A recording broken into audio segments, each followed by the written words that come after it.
At pagkakaintindi ko, doon sa sinabi o sasabihin ni Pangulong Bongbong Marcos kay Marcoleta na out of this world, parang may topak na ito si Marcoleta.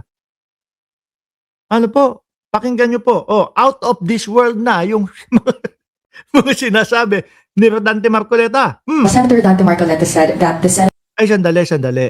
Nakita ko sa ilalim, mabilis ang live. Hindi ko pala natanggal yan. Naka-live tayo ngayon. Naka-live tayo ngayon.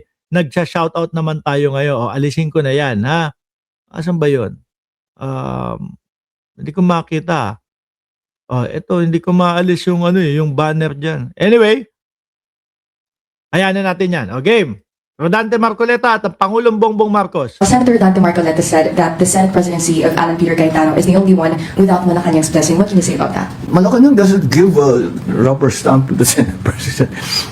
Kasi dati pa lang ho, mga kababayan, lagi na nilang sinasabi yan eh. No? Utos ni Bongbong Marcos yan. Pati nga ho ICC, inuutosan ni Presidente Marcos eh. Sabi ho nung mga DDS eh. Lahat ng ito ay dahil kay Marcos Jr. Meron pang lumabas, $2 million daw po. Binabayaran ni Trillanes yung ICC. Sabi ko sa isip-isip ko, paano naman ilalabas yung $2 million? No? Kung iaabot by hand or by cash. Paano naman itatransfer yung mga ganong kalaking pera sa ICC? Diyos ko po, Lord. Saan naman kukuha si Antonio Trillanes nung mga ganong kalaking pera? Lahat to isinisisip kay Pangulong Bongbong Marcos. Tayo, nabubwisit na tayo kasi ayaw makialam, ayaw magsalita ni Pangulong Bongbong Marcos sa mga ganitong issue. Tapos, ayan, ibinibintang nila kay Pangulo. Pakinggan nyo ho. Senator Dante Marcoleta said that the Senate presidency of Alan Peter Cayetano is the only one without Malacanang's blessing. What can you say about that? Malacanang doesn't give a rubber stamp to the Senate president.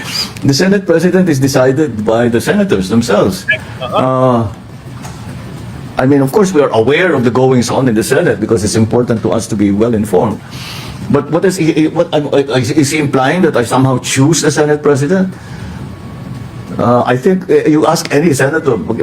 Yung mga pong mga hindi nangyayari dati nung mga panahon na matitino ang mga senador, nangyayari po dito sa Senado eh. Kaya po, di ba mga kababayan, bagsak ang rating, bagsak ang pagtitiwala ng mamamayang Pilipino sa Senado. Ask me as a former senator, I will laugh in your face because that's simply not true. Utusan mo yung senador na ito yung boboto mo.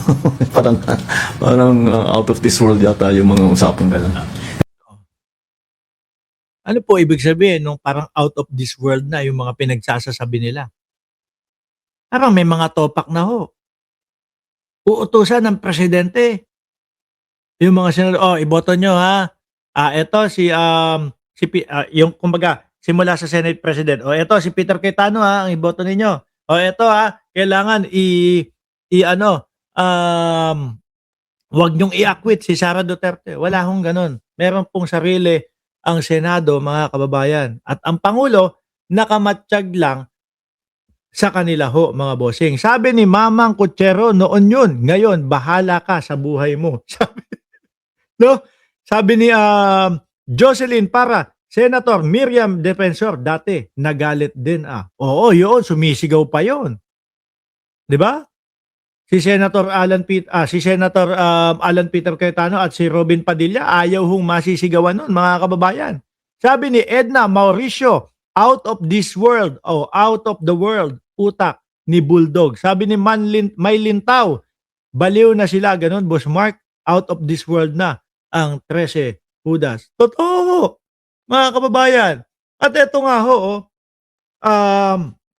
tignan nyo po ang nangyayari, mga bossing. Doon po sa